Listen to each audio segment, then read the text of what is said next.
Hello, everyone, and welcome to a Habit Better session. Today, we are going to create your practitioner profile. So this is the screen you will see when you first sign up for Habit Better before you have done anything. You can see it's got my name up here for my sign up. First thing I'm going to do is I'm going to go over here and click the profile little icon. You can see this section up here. This is from when I signed up. It's pulling this. I'm going to go to edit my profile.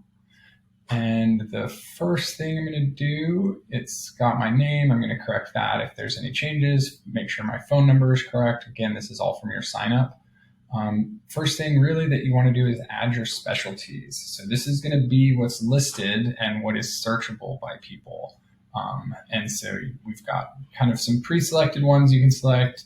So habit coach, business coach, I'm going to do that for my profile. I'm also going to add another specialty that I didn't see on there.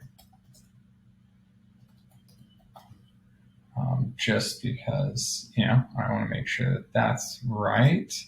All right, so I'm going to leave that there. If you hit enter, it's going to go ahead and save, but you can open it back up and keep editing.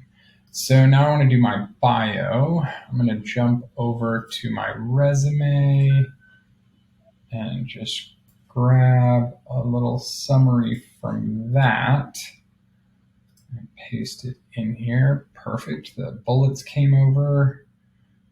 All right. And that is all I'm going to do on this page. Submit. Perfect. And in your bio and your specialties, you really just want to make sure that you've got the keywords that you want people to find you under, as well as just how you want people to relate to you and what you do. I am just doing an example here of bullet points and kind of my background. But resume summary is kind of what you want to think about there. And the last thing for setting up is we're going to add a picture. Just going to upload that image.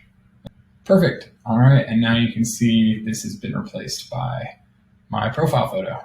And that is how you create your practitioner profile in HabitBetter.